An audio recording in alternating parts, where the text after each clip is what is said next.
Okay, hi everyone. So today we'll be doing the next part of our platformer. So previously, we have done quite a bit of like how to use the tile maps, how to do enemy movement, how to do like those kind of physics 2D rigid bodies, as well as like colliders. So all these are pretty important stuff, especially for moving games or games that require you to have motion. Okay, so I actually had sent out a survey. I'm not sure if you all seen it. So let me just go to Discord. So here we are. So in my Discord, okay, in the Unity platformer itself, I actually have a survey based on last week. And then majority mentioned that you like to see animation and AI. So that is what we'll be doing today. Okay, I hope it's something that interests you. Okay, the rest actually, if there's time, we can still go through. Okay, but the focus will be how to create the enemy and how to create the AI for the enemy to react to the player. Okay, so let me just show you like some, basically my slide is very simple because majority of it will be done through the live coding session itself. So this is like how okay, my enemy in this case that I tried it out was a brick. Okay, but we can use something else. Okay, and then like it has a collider here. Basically, once it reaches the end of the platform, this collider will not collide with anything. Okay, and then it will trigger the enemy to flip to the other side. So the enemy moves left and right. And then this collider box here is basically to sense the player. And then once the player is sensed, the enemy will go and attack the player. So you can see that all these are actually done using like a state machine, which you can use like animations to show players, show the player different kind of state for your enemy. Okay, so this is the rough idea of what we'll be covering, the main part of what we'll be covering. And for the rest, later we'll see whether we have time or something interests you, then we can also go through it. Okay, so before we begin, okay, let me just show you the end product. Okay, that I've done on my on another. So remember, I asked you to do 3 different levels.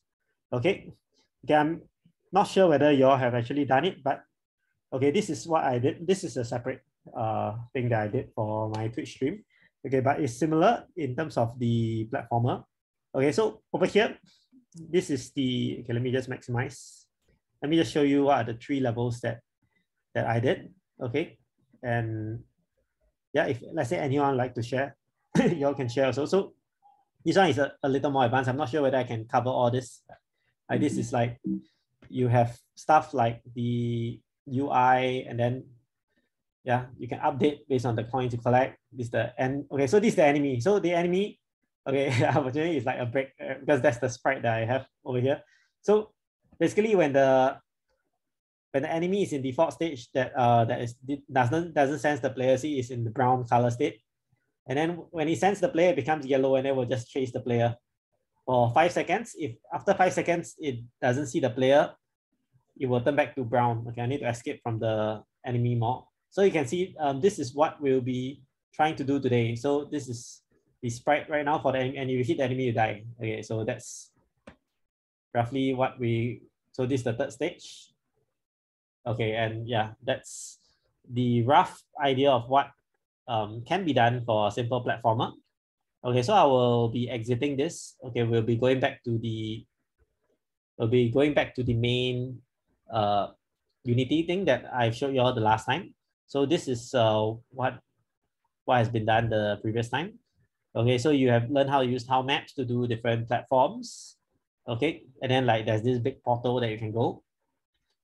Okay, so my level 1, level 2, I basically just changed the position of the portal. Yeah, I was lazy to update this, but you can see that when you have like you collect the spikes, you still die, and the last level for this, the platform is all the way at the top. All right, so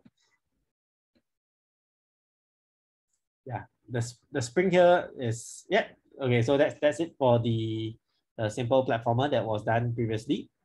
So yeah, before I start on the enemy AI part, anyone here like to share like your levels if you all have done the 3 levels? Okay, maybe we'll just wait about 10 seconds. Yeah, if there's no one, then I'll just move on. Okay. Yeah, I don't want to pressurize anyone to share, but yeah, hopefully you did have some fun in like trying to code out something. Okay, if not, let's carry on. Okay, so are you all ready? Okay. Have you all loaded your Unity already? If you have loaded, you just put a thumbs up in the group so that I can see.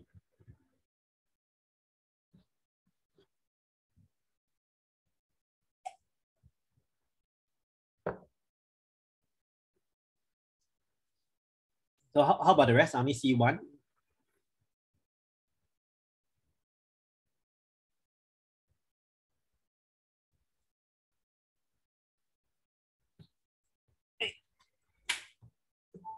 Just wait a while. Rachin, are you going to follow us also during this live demo? Yeah, just listen since I don't have the stuff. Okay, no problem. Then I'll just start already. Okay. Today got a little less people. I think maybe people are preparing for their midterms. Okay, but it's okay. This will be recorded, so they can still catch up from the recordings. Okay, so let's move to the enemy itself. So how do we create the enemy? Okay, firstly, let's go to our, okay, we have like tiles. Okay, we call it tiles the last time. So in our tile pack, let's just open it up. Okay, and then we just pick something that looks like an enemy. Okay, unfortunately, this tile pack doesn't really have the like a real enemy per se. So we just have to make do with something else. So maybe, you know,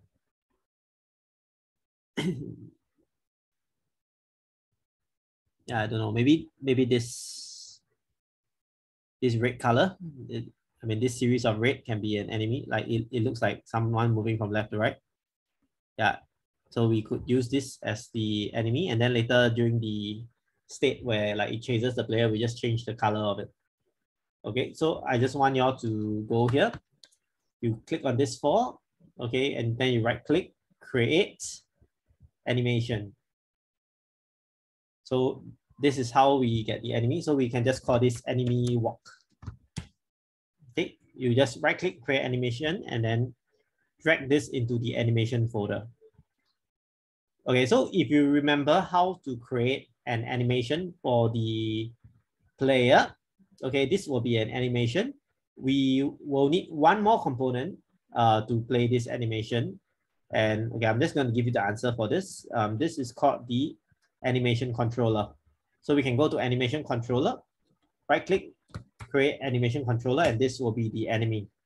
Okay, so in this case, for the enemy, all right, we can then drag in the enemy walk and put it here.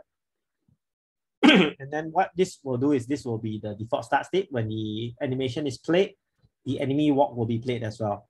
So we can go to the enemy walk animation. We change this to about 3 samples per second, okay, so that it doesn't go that fast.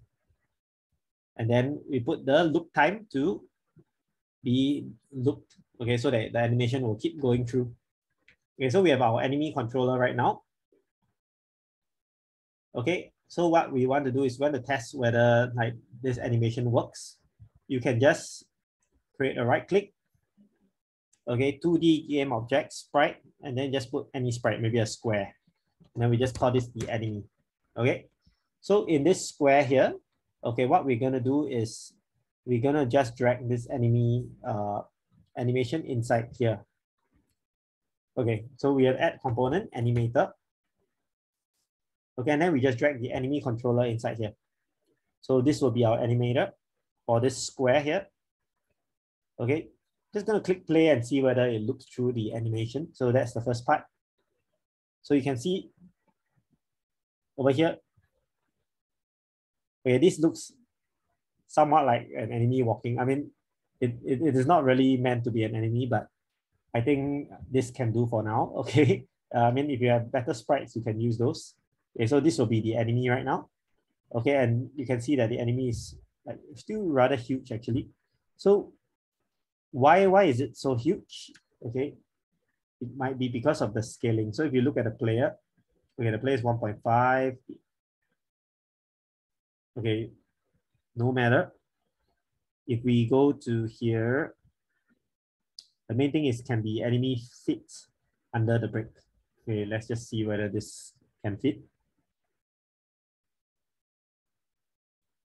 Actually, it's okay. Yeah, it still fits under brick, so it's fine.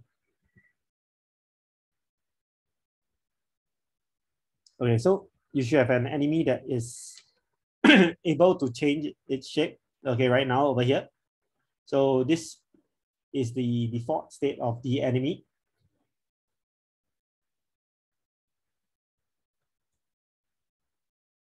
Okay, so all clear so far based on the basically what we are doing right now is we are just simply creating the animation for the enemy. Okay, if you need me to repeat, just let me know. Okay, if not, I'm just going to move on. Okay, so for this enemy, okay, what we're going to do now is we're going to make a prefab. So we just drag and drop this enemy as a prefab. Okay, so next, okay, in order for the enemy to interact with the player, okay, what component must we add to the enemy? Okay, so this one I'll just open up to the floor to let any of you answer. So what component, in order to trigger some form of collision, what must I add to my enemy in order to trigger a collision with the player? Yes, all right, thanks Amelia. It's a box collider, 2D, all right. So we add a collider so that we can trigger collisions. So we can see that the collider is quite tight with respect to this square. And actually, maybe this square, let's just change the square to the actual enemy sprite itself, which is this one. Yeah, so this will be the sprite for the enemy. Okay, shift it up a bit. Okay, maybe we make the enemy a little smaller, all right? Yeah, so that I mean, let the player avoid it more easily, like that, 0.8, 0.8. And what we want to do now is we also want to enable this enemy to have physics so that we can make the enemy move.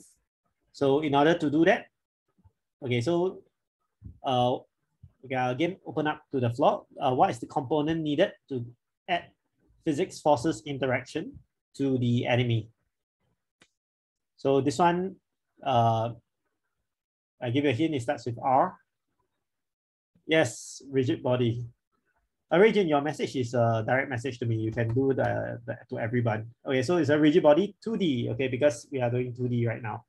So we add in these two components, the box collider and rigid body. See, you're all experts right now already. Okay, so actually don't need me to teach anymore. I think you already know what to do. So when you click play here, okay, what you will see is that okay, now you cannot see it apparently because the enemy is on the ground. If we were to use, we were to drag the enemy and let the enemy drop down. Okay, so you can see like over here, the enemy will drop down from the ceiling like that. Yeah, so you can see that. Yeah, it is quite interesting, but oops, what happened to my enemy? Yeah, so you can see now the enemy is able to interact with the world. So there's one thing I like to do is, okay, this is not that crucial, but in order to prevent like rotation, you can freeze the rotation Z, so the enemy doesn't get flipped by the player. But it doesn't really matter actually because the enemy will get killed by the player regardless. Sorry, the player will get killed by the enemy when they get touched by it. Okay, so let's do that script for that. Okay, before we do the movement script for the enemy, we can actually, okay, what we need to do for the enemy first is we want to add in another layer called enemy. So you go to add layer, enemy, so that this one will be used for like the interactions later. So we add layer enemy and then go to the layer and we put it as enemy. And the tags, we also add a tag. Actually, we can put as hazards. Okay, but let's have a separate tag for enemy. Okay, in order to be neater in the code later. Okay, so we have the enemy with the tag name enemy. Okay, so that's what we have so far. And we have to open our scripts. Okay, and so far there's only one script, the player script. So just double click on that, the player script. Okay, and in the player script so far, you should have something similar to mine. Okay, so there will be this thing called on collision enter 2D. Okay, so we can just do an additional conditioning here. If other.gameObject.tag equals to enemy, okay, then we reload the scene itself. So let us see. Okay, sorry, did I go a bit too fast? Yeah, so basically just add the tag enemy to the enemy. I mean, you can also make the enemy have the tag hazards, then this script will work as well. So basically what this does is that whenever there's a collision happening in Unity, okay, it will then check, okay, whether the tag of the other game object, is it a hazard or is it an enemy? So if it's an hazard, if it is a hazard or an enemy, then what we will do is that we will reload the scene itself. So this is what we do if the other object is like a hazard or enemy. So let us check, okay, whether this works. Yeah, we want to make the enemy kill the player. So if let's say if I touch the enemy now, yes, it works. Okay, I take a quick pause here. Let me know if you're okay for me to move on. If you are okay, just put a thumbs up. Okay, so what we have done so far is we have added an enemy with a rigid body 2D, with a box collider 2D, and the enemy is now of the layer enemy, as well as the tag enemy. Okay, you can see over here. And in our code, for the player code, we make the player, when they collide with an object with a tag named enemy, we restart the scene itself. Okay, so this is what we have done so far. Are you all good to go for the next part? If you're good to go, just put a thumbs up in the chat. Okay, thanks. All right, I'll move on. So what next? Okay, what next? We need to make the enemy move. Okay, so this is the step 1 for the state machine. So that will be the default walk state. So let us firstly, okay, create a C# script. Okay, and this script we call it enemy. Okay, and this enemy basically will control the state machine for the enemy itself. Okay, so you can see that one thing I need to do is I need to get a rigid body 2D. Okay, so let us do that. So let's have a public variables and a private variables. I like to do this for my code. So the rigid body will be a private variable. So we're going to have a rigid body 2D. We can call it my rigid or my rigid body. In the start itself, basically when the Unity starts, you can then find, I think it's find component, if I remember, get component. Yeah, get component. You can get the rigid body 2D at the start. Okay, so for the update, the update is very simple. Maybe we can have my rigid dot velocity equals to new factor 2. Okay, move speed. Okay, the x will be the move speed, and then the y will be the my rigid dot velocity dot y. So this will be the initial y velocity for your rigid body, and the x-axis will be move speed. So what is move speed? So move speed, you can just define it as maybe 5. Okay, I don't know, maybe 2. Yeah, maybe 2. Okay, so something like this. Okay, we'll just make the enemy by default just move to the right. Okay, to just test whether this works. So let's check it out. Let's see whether this works. Okay, we have an enemy. We want to make the enemy move to the right. Okay, let's see over here. Does this work? Oh, I forgot to do one thing. Okay. Do y'all know what I forgot to do? Why is the enemy not moving?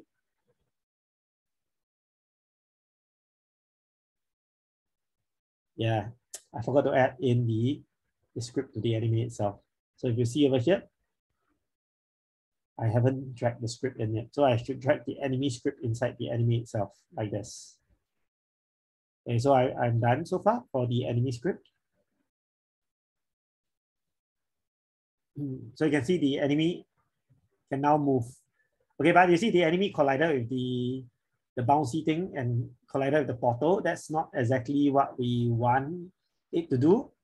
Okay, so then well, now we can do it. We can go to edit, project settings. Okay, we can edit the collision matrix. So we go to layer collision matrix. Okay, I want my enemy to collide with, okay, it should collide with the player. Okay, so let us create another layer and another tag for player. Okay, so we can do this collision matrix better. So we add another layer called player. Okay, and then this one will be put to the player itself. Okay, we add another tag. Okay, and actually we already have a tag for player, so let's use that. So our player has a tag player. Okay, and the layer is a player. Okay, this is better so that we can have, okay, the player be able to interact with the enemy directly only. Okay, do we have a ground as well? So let's go to grid platform. Do we have a platform? Yes, we have a layer platform. Okay. Okay, so that's great. Okay, it's just that my bouncy layer is also called platform, and my hazards are also called platform. So I don't really want that. So what I want to do is, okay, I want to have my like bouncy layer be a layer bouncy. Okay, let's just do that. Okay, I know it's a little inconvenient because we have to relabel a lot of things, but this will help a lot in the physics management. Okay, so our hazards, let's also have a layer called hazards. And then we change. Okay, so before we test out this, let's make sure that it doesn't cause any issue for the player.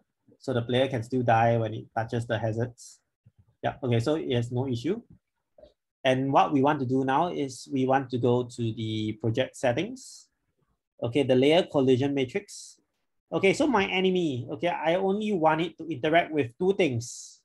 Okay, in my game, okay, or in the game you create, you might want the enemy to interact with other things as well. So the enemy should only interact with, number one, the platform, okay, so that the enemy can move left and right.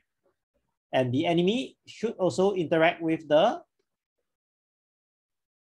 okay, the enemy should also interact with the player. So, okay, the enemy shouldn't interact with the bouncy and the hazards.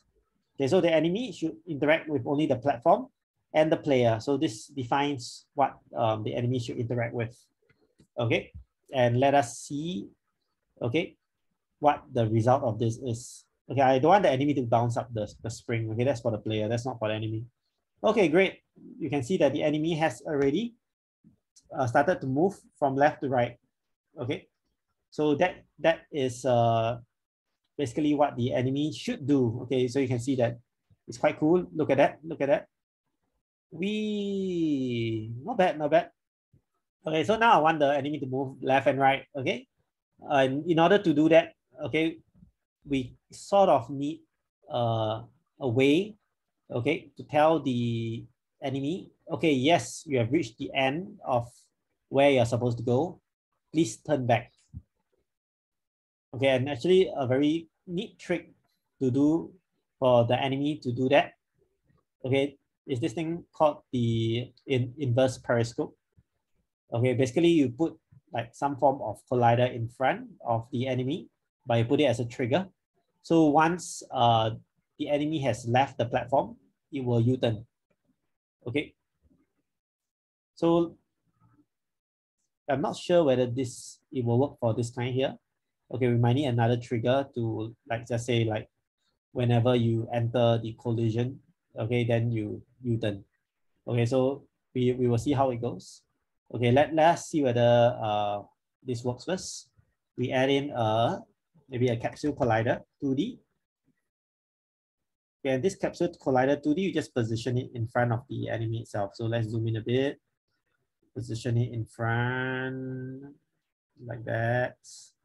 Maybe not so far in front, maybe just like that. And then we call this a trigger. Okay, so Okay, hang on for a while. Okay, so for the enemy itself, we have this trigger in front. So we can actually ask the enemy to like turn backwards whenever like this trigger exits something. So for example, initially, let's say the enemy is here. And the enemy moves until here. Okay, I think you can see it now. It moves until here. Once it has like reached this part here, that means like yes, sort of exited the, it was all along on this ground, and then okay, actually this works well for like this kind of case. Where you walk, and then you leave the ground here. Then you can U-turn. Okay, for this case here, maybe we need an additional collider.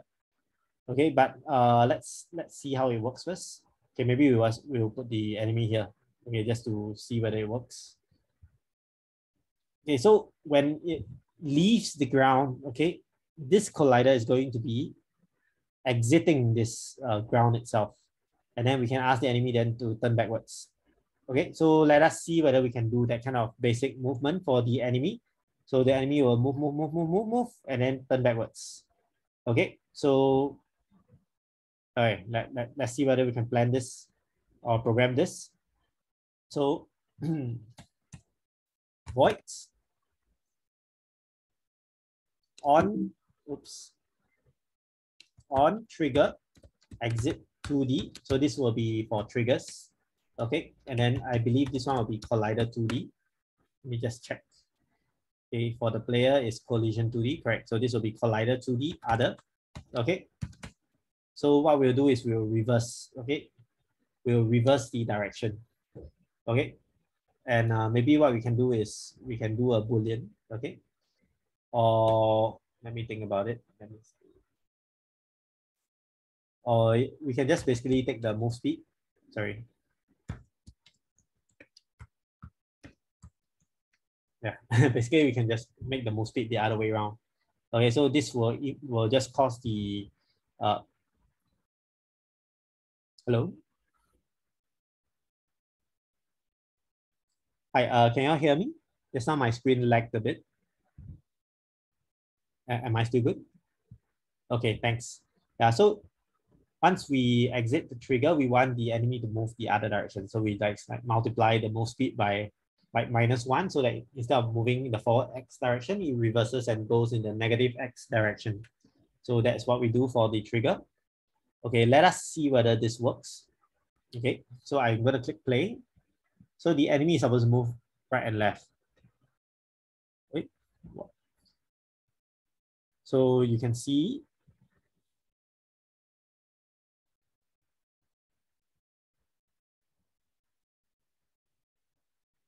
okay, so the enemy didn't turn on the other side. Let me just move the player to the other side because can't really see the enemy. Okay, I want to see the enemy. So the enemy itself has a trigger here. Okay, but once it reaches the other side, it didn't turn. Okay.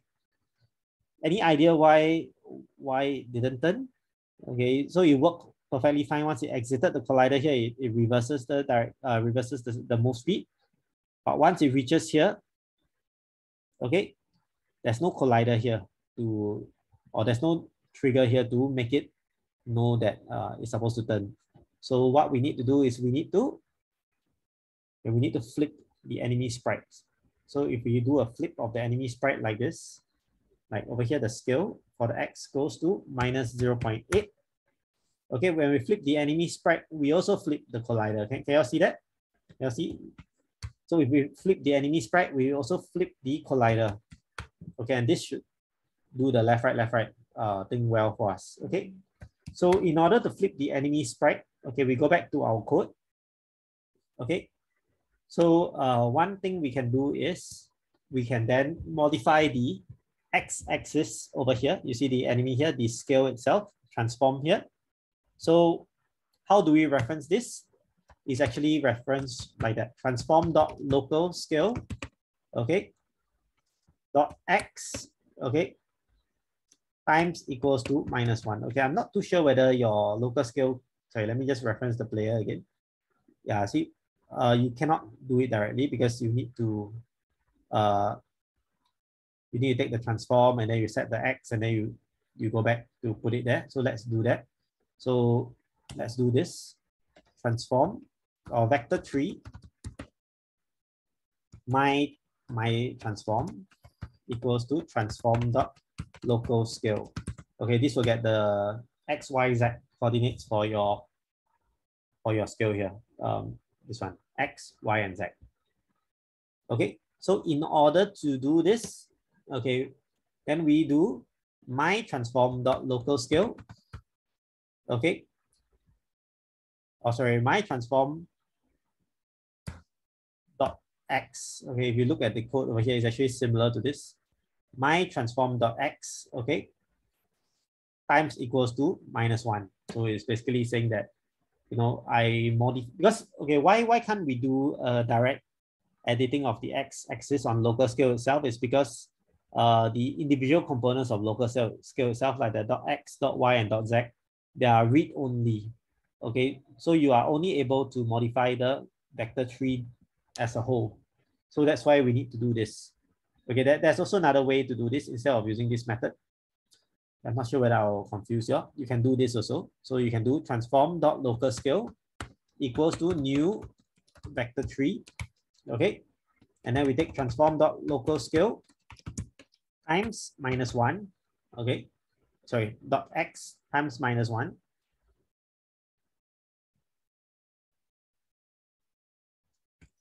Okay, then you do transform dot local scale dot Y, and then transform dot local scale dot Z. Okay, so what we are doing here is we are basically saying that we take the local scale X, Y, Z coordinates, Y and Z are unchanged. X we multiply by -1, which essentially does the flipping.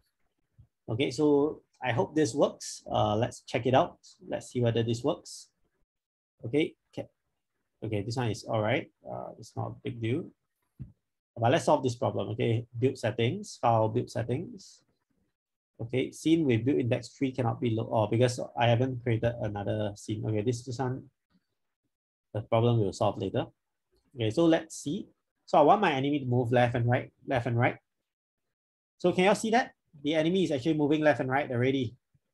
Okay, so now comes the crunch. Okay, can this work for the ground? Okay, can this work for the ground? Okay, let's put it here. Okay, we put the player to be here as well. And let's see whether the enemy can move left and right. Okay, this is quite important. Okay, because this will determine whether or not, oh, it does work. Do you see that? Do you see that? So the moment it exits the trigger, it turns to the other direction. Okay, now there's only a little like quirk here. Like this does look like the enemy's eyes. I mean, look at the sprite here. I mean, oh, oops. It looks as though the enemy eyes are facing the reverse direction of where it's heading to because of the way this sprite is, the nature of this sprite. So maybe what we'll do is let's just by default get the enemy to start off with a -0.8 position like that, so that it looks like the enemy is moving in the forward direction. So let's take a look.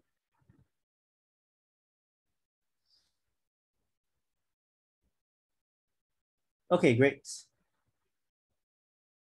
So once I did that, okay, I solved the problem of the sprite.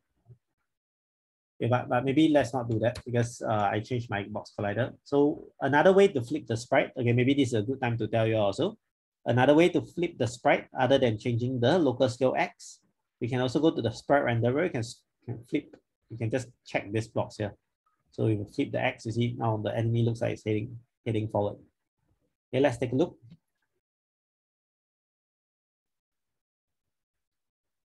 And there we go. Okay, so that summarizes how we do left-right motion. It's actually a very simple mechanic. You just take a trigger, okay?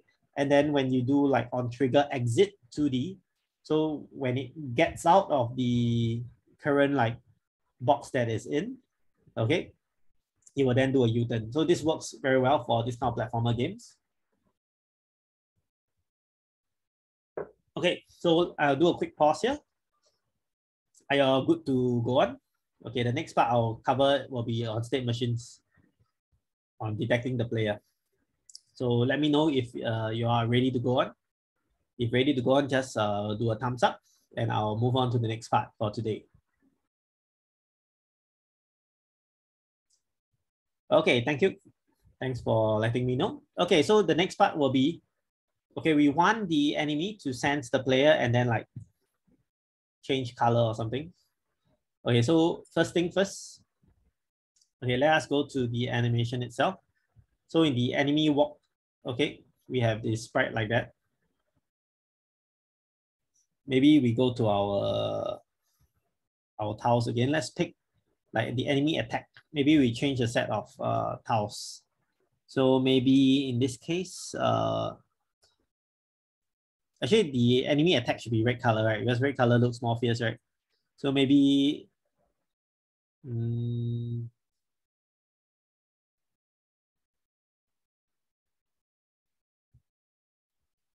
don't know, I'm trying to think of a set of sprites that might look like an enemy walking. But unfortunately, this sprite deck that I asked you to download doesn't seem to have like enemies here. Yeah, let me just use something like that might look like an enemy. Okay, I mean, I guess I could use this tree. I mean, this is similar to what I've done. Okay, I mean, as long as you don't use, okay, this is for illustration purposes, okay? So, okay, we can either use this or we can just change the color. Okay, actually, maybe let's just change the color for the, so, okay, I'm going to go to animation. I'm going to duplicate my enemy walk. Okay, and then maybe I just call it enemy attack. Okay, so the enemy attack, the sprite should be the same. Okay, but in the enemy walk, okay, this is something that that you can see as well. Okay, so we have all this. Okay, what we can do is we can change the color for this. So we can edit this sprite. Okay, let me see how do I do this. Okay, I need a way to edit the color. So let's see whether I can change the property.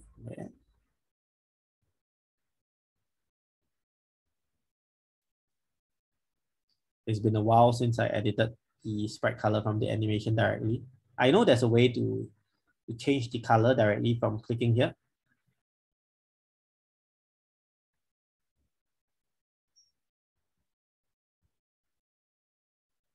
Minhyun, do you know how to do this? Like you can change the color of the sprite from the animation itself.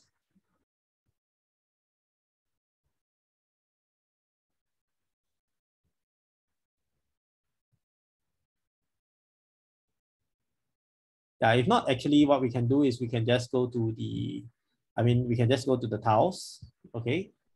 And just copy this for. Okay, maybe we just copy this to animation. Oh, what did I do? Okay, I copied the entire thing to animation. So let's go to the tiles. And we just take this for, copy, and paste it here.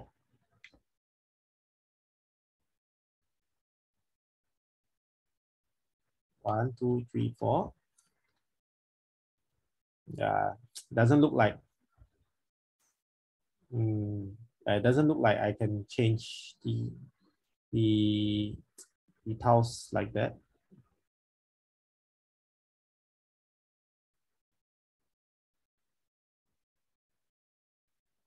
Yeah, I mean the other way to do this will be to during runtime. Okay, other than like going through the two animations, you can just go to the sprite itself, and then in the sprite renderer during runtime, we can just change the color directly. Yeah, that would be one way to do this. Okay, but I'm not too keen to do that because I want to show you how to get the animation to trigger when the enemy is attacking. Okay, so what I'll do is, okay, let's just use a different set of tiles then. Okay, so this red color will be attack. Okay, for the normal walking, Maybe let's just use something else. We'll use, let's just use this tree. Yeah. So this tree will be our default tiles that we use. So we create an animation. We call this enemy walk. Okay, so let's put this in the animation. Okay, delete this. I need to go and refresh how to edit the color in the animation. Okay, because I know you can do it. Just that I haven't done it in a while. Okay, so we have this enemy walk animation here. So the enemy walk animation should be this three things. So we just set the samples, 3 samples per second. Okay, and the enemy attack will be this red color one. Okay. So if we go to the enemy script, we enter is enemy walk. Okay, enemy walk we put on loop time, and then we have enemy attack, which also is on loop time, which means that it will keep looping. Okay, and then what we want to do is we want to do some form of transition, very similar to your player controller. Okay, very similar. Okay, you want to do some form of transition so that you can transition from your walk to your attack. So you can drag in this attack here. Okay, and actually to do this, very simple, we can create a Boolean. So we can call this is attack. Okay, so when the enemy is walking, you make a transition to attack, go back to walk. So this first one, okay, has exit time, you can turn it off because there's no exit time, there's no animation to complete. The transition duration normally I set to 0 so that you can see an instant transition. So the condition for this transition will be is attack to be true. Then you transit from walk to attack. Okay, for the backwards one, we do the same thing. We take away exit time, transition set to 0. Okay, and then after that, we put is attack to be false.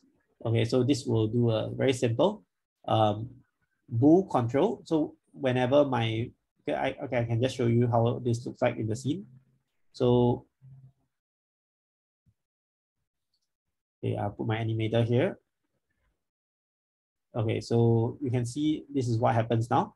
So if I were to have my enemy starting to move like that, it will be the walk state, then after it will go to the attack state. Okay, but it looks like the enemy walk over here. Looks like it's not this enemy walk here. Oh, okay. Delete. Oh no, I have to create my transitions again. Okay, so let's do enemy walk and then enemy attack. Okay, let's recreate the transition again. Yeah. Okay, so this one, remember, no exit time and transition duration is 0. The condition for this will be is attack is true. So from attack to walk, take away exit time, transition duration to be 0, and the condition is attack is false. Okay, so we do a very simple animation here. Okay, let's just click play. Okay, so what happens when we click is attack? Then you see it change color. Can you see that? When the is attack is, it changes to red and then goes back to orange. So basically it's 2 different set of animations. I mean, if you want to do a game that has the enemy like chase the player or what, you could have 2 different sprite sheets, one for normal and one for attack. So this is like how we do it using a Boolean control in the animator. Actually, the animator is somewhat like a state machine. Okay, it's just that when you want to do stuff like speed and everything, okay, it's best to do it in the scripting itself, which is what we'll go next.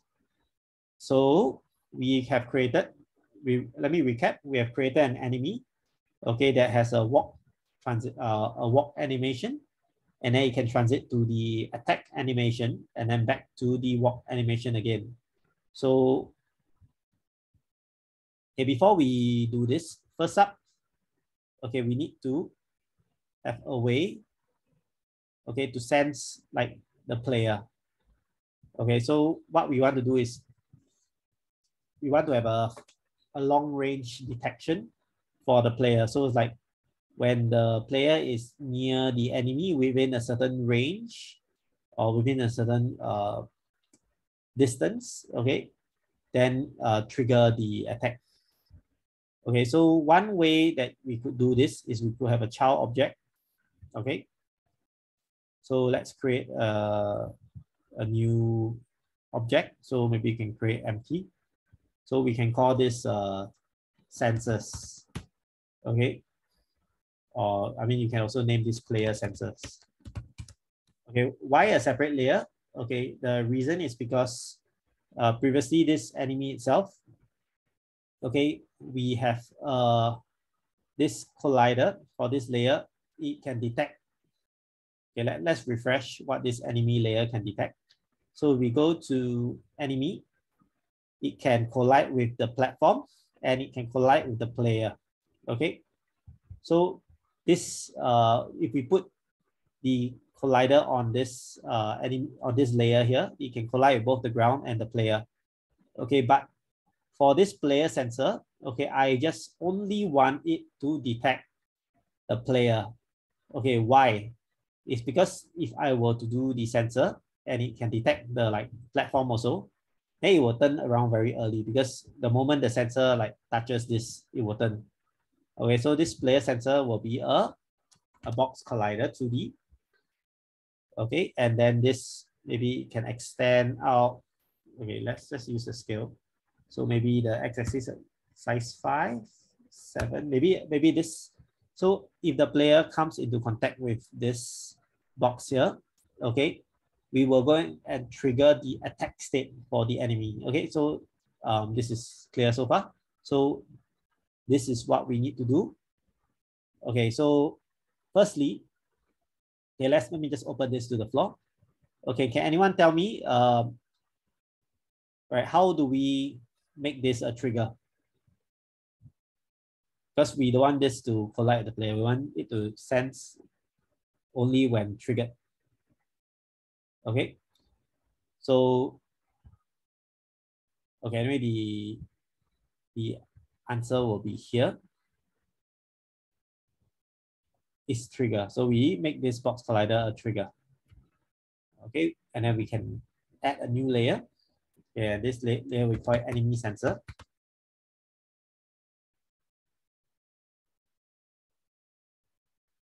Or actually, it should be called player sensor, right? Let's change this. So the player sensor, we go to our project settings. So the player sensor itself should only collide with the player. Okay, very, very basic thing.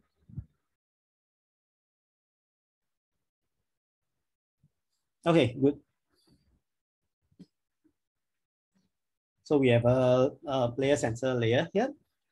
Okay, so anything that comes into contact with this box collider, okay, this will then basically make the enemy go to the attack state. Okay, so let's do this. So we go to the enemy scripting. Okay, so firstly, we need a way to call for the attack state to be reached. So maybe we have a bool is attack. Okay, remember when we did our animator, we also have is attack over here.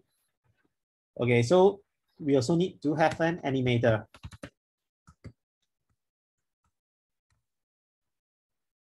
Okay, so first up, we need to get the animator itself. Like we need to reference the animator. Okay, so everyone can tell me how do we get this MyAnim to reference the animator component on the enemy. I guess you see the enemy has an animator component. So anyone here knows the code to reference the animator? Like to assign the animator component for the enemy into the variable name MyAnim.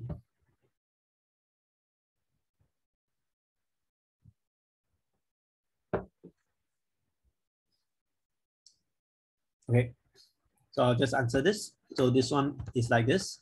MyAnim equals to get component animator, like that. Okay, so next we have a void on trigger enter 2D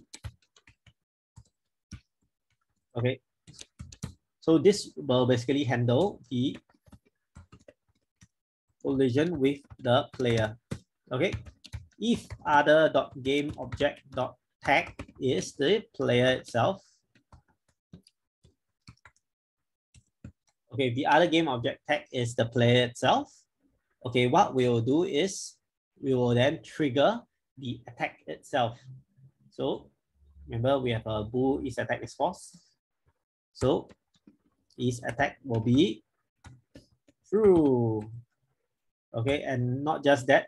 Okay, we also want to set the bool in the animator. Remember this animator has this boolean variable called called is attack as well.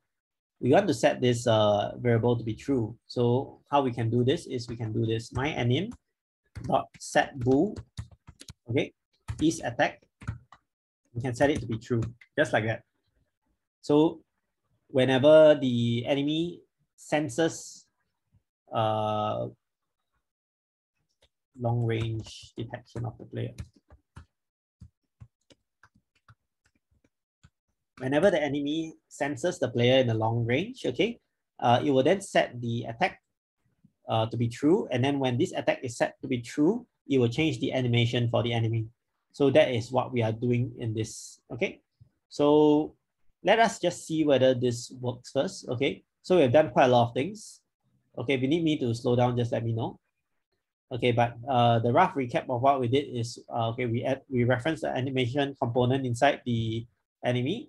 Okay, and then once the trigger, you basically when you go and sense the player in the on trigger enter 2D, okay, then it will set the attacking mode to be true. So this is what is happening now. Okay, and this doesn't apply to the on trigger exit 2D. Okay, we purposely set it to be on another game object, okay, called player sensor.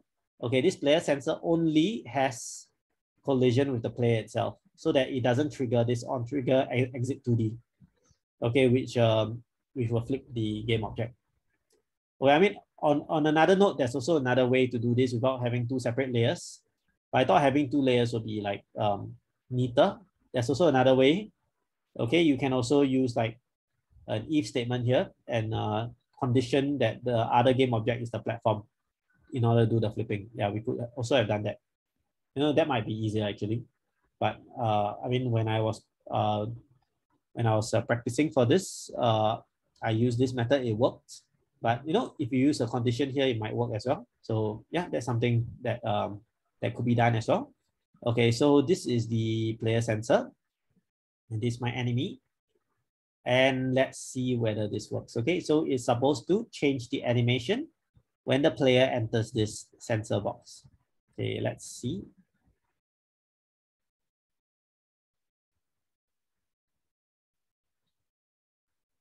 Oh, okay. Oh, wait a minute.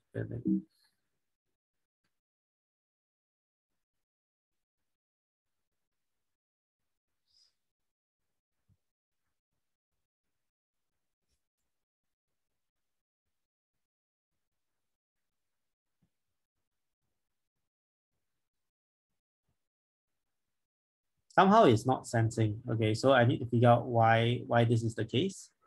Okay, so in my player sensor, I should have a box collider and this should be a trigger.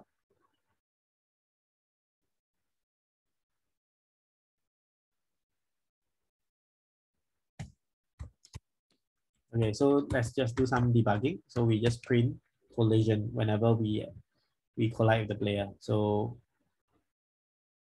okay, did I put a tag on the player? Yes, I did. Okay, so let's see why this is not working.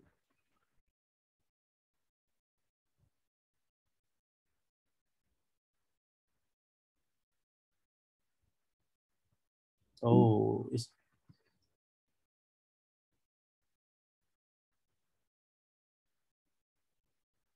you can see that the collision is actually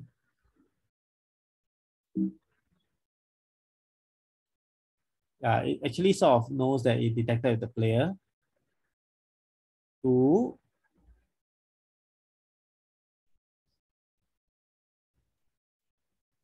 I mean, it's moving backwards. Okay, so there's something wrong with this. Okay, let's try to debug this. So when we do this,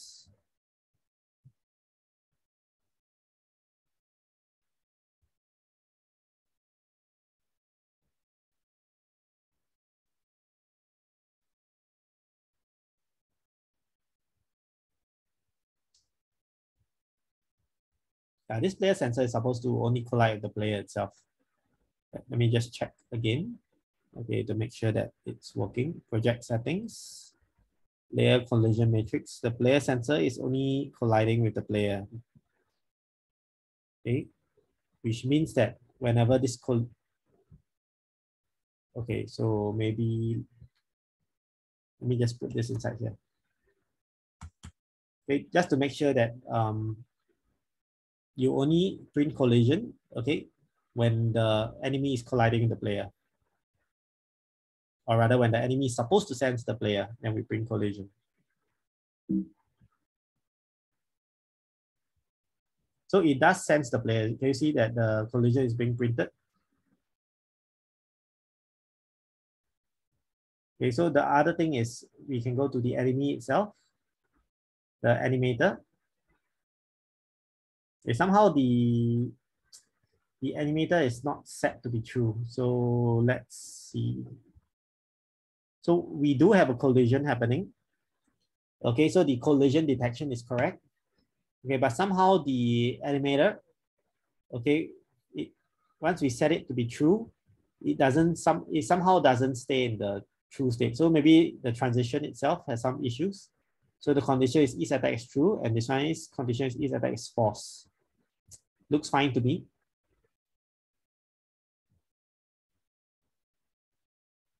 Okay, so very simple. I'm just gonna see whether this this animator changes when it senses the player.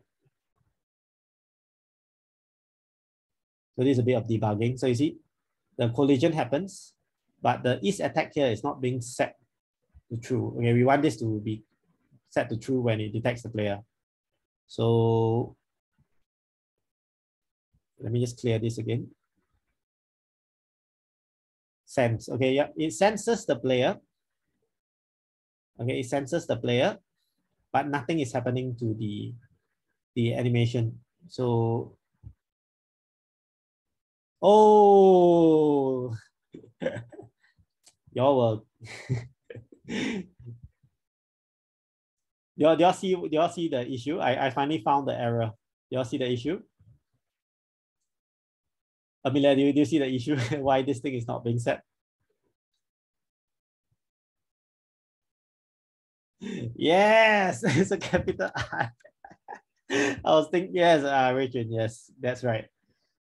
See, programming, you know, that's part and parcel of programming. So I guess, I mean, I didn't intend to do like a debugging here, but I guess this is some example of how you can like debug your code, which will happen quite often. Okay, how you can debug to check like component to component, which one is the one that is likely causing the error. So now we have identified this, the error. Okay, and then you can see that, oh, yes. Okay.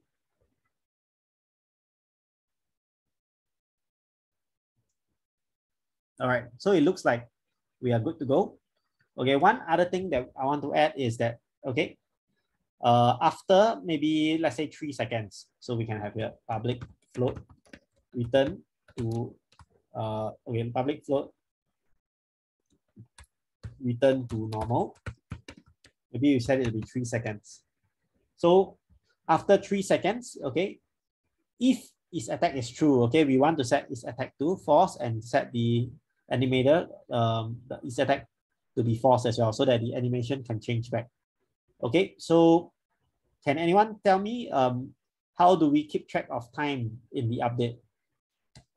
I'm not sure if you learned this, but okay, so we have like, okay, maybe over here we have floats, time elapse.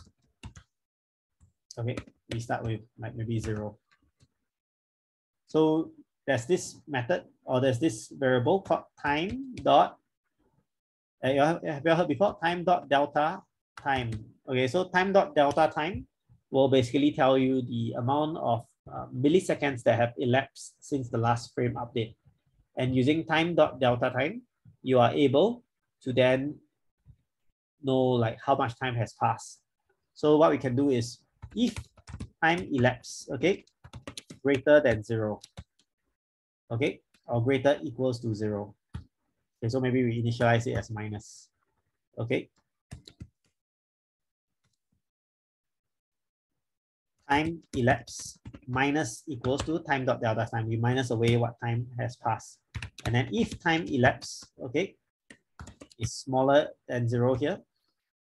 Okay, what we do is we will then, okay, basically if animation has, if attack has lapsed, then return to normal. Okay, so what we can do here is we can then do this my anim dot set bool, okay, is attack. What do we set it to be? We set it to be false. Okay, and then also we put the is attack to be false. Okay, so actually this is attack here. The internal bool here is really just, okay, over here we also need to do one more thing. We need to put time elapsed equals to return to normal. Okay, so this will start the countdown timer. So after like 3 seconds, this will return it back to normal again. Okay, so let's test it out. Let's test it out, see whether this is working.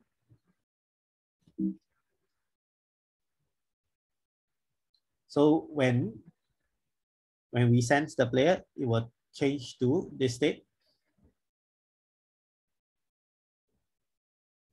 Okay, so I realized a slight issue here. Okay, it's because the enemy layer here collides with the player.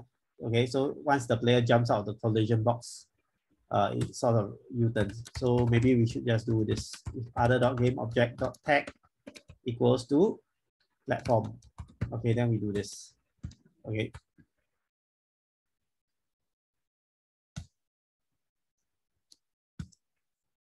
So let's try again. So now what we will see is that once the enemy collides with, or when the enemy senses the player, okay, it will then run towards, it will then, oh,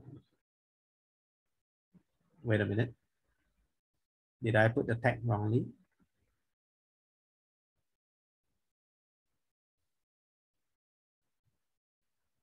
Oh, we didn't do a platform tag.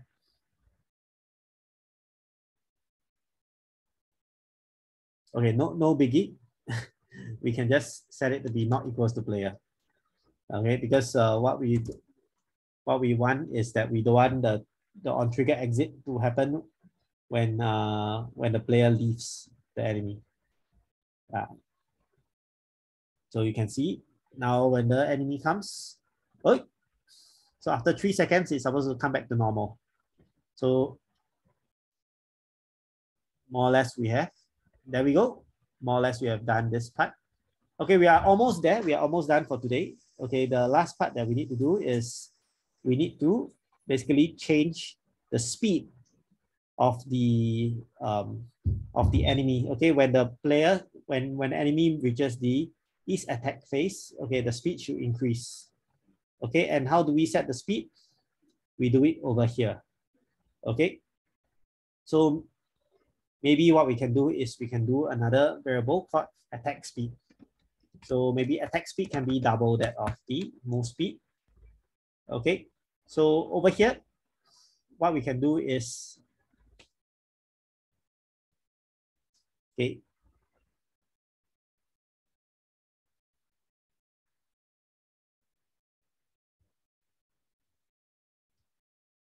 okay, so we have this move speed times equals to -1, right?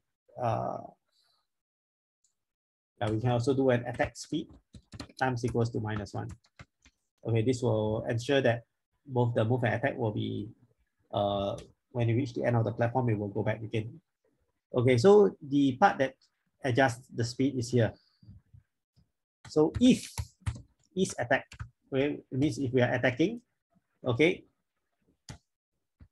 then the rigid body velocity will be the will be the attack speed. Okay, otherwise, okay. Otherwise, it will be the move speed. Okay, so that's the only change that we're going to make. Okay, so it means that once if it's in the attack phase, the attack speed of the enemy should increase. Okay, so let us see whether this works. Okay, let us see whether this works.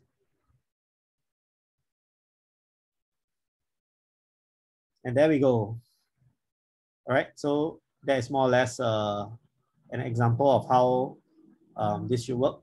Okay, there's actually one last thing to do is, you see, once the player is in the other direction, you can see that the enemy is like a headless bull. It just runs forward. It doesn't chase the player. Okay, so there's one way, okay, to make the enemy chase the player.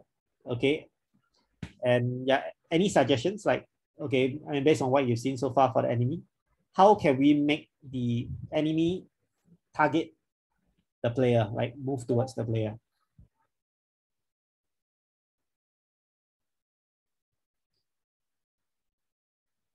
Okay, so yeah, you have any suggestions? Like when the player enters the trigger of the enemy, how do we make the enemy chase directly towards the player?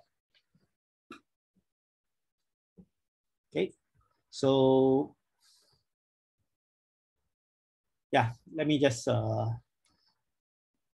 share what I think can be done. Okay, over here, okay, check whether the player is in front or behind the enemy. Okay, so okay, maybe what we'll do is we have a float direction over here. Okay, so instead of like move speed and attack speed, we just do direction times equals to -1. Okay, so this over here will, okay, why I have another direction here is because, okay, when we first sense the player, we need to know where to chase the player. Okay, so we can do this by using the player's X coordinate. So we can just do find object of type player. Okay, this is the find object of type player.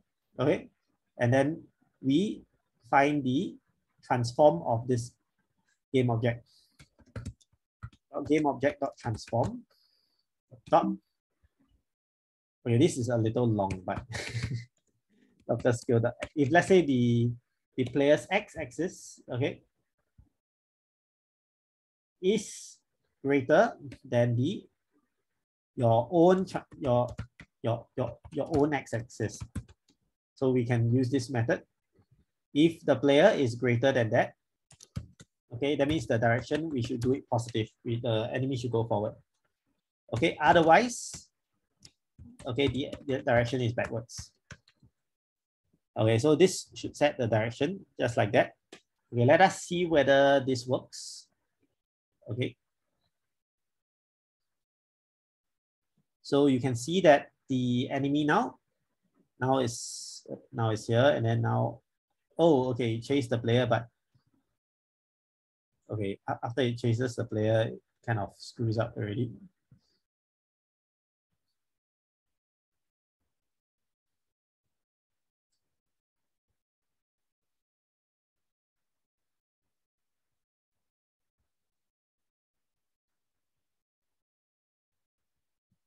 Okay, it seems like it only goes in one direction. So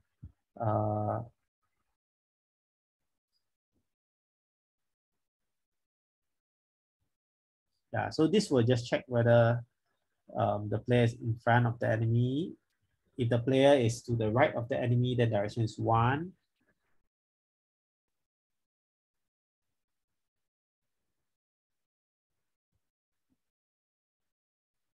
Yeah, I guess we need to do this flipping also. So yeah, we still need to do this flipping so that we can flip the colliders as well. So we can do this mathf.absolute times direction. Yeah. So this will settle the direction of the scale. So if the direction is 1, then the sprite itself, the X scale will be positive. If the direction is negative, then the sprite will be flipped to the negative direction. So let's do this part.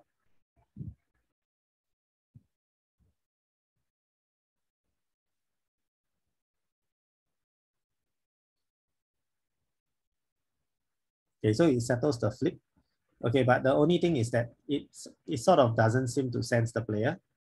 Like if you look at the enemy, once the player is in front of it, it kind of doesn't seem to like go towards the player. It goes the other direction, which is very weird. Yeah. And if let's say, oh, it seems to be going in the reverse direction of where we expect it to go. Okay, so what this means is that perhaps if the player's x-axis, you see the enemy here, oh, I use local scale. Wrong, it's not local scale. I should use position. Okay. No wonder it didn't work. Okay, so once all this is done, I think this all should work already. Okay.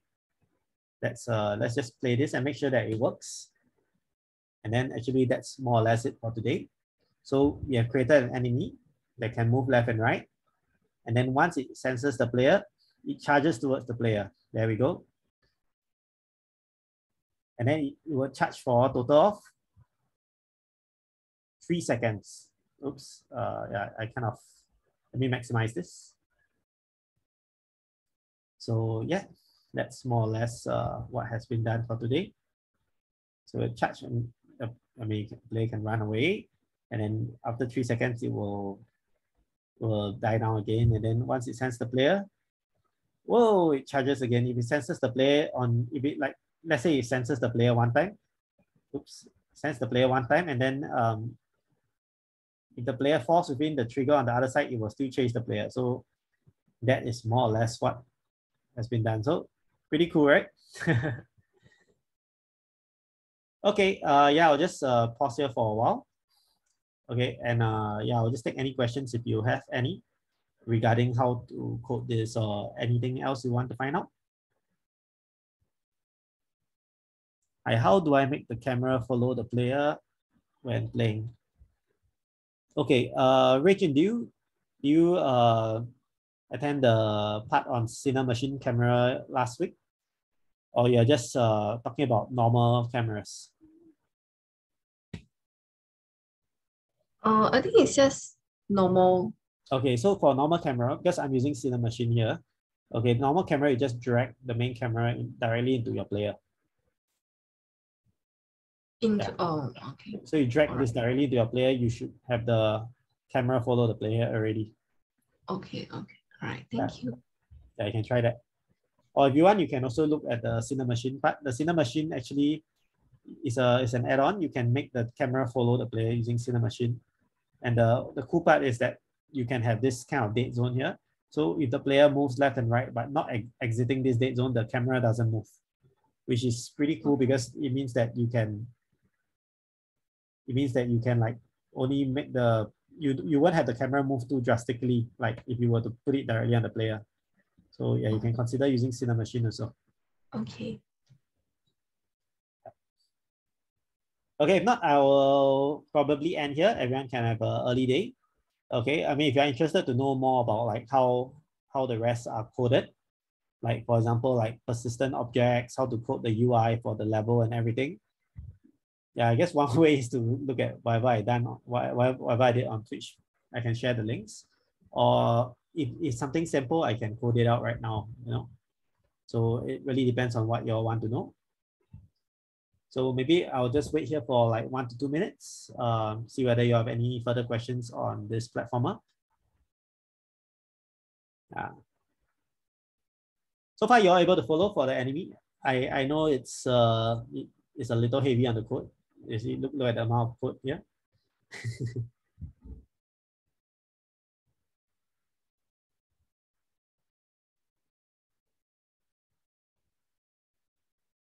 Okay, if not, we'll end the session here.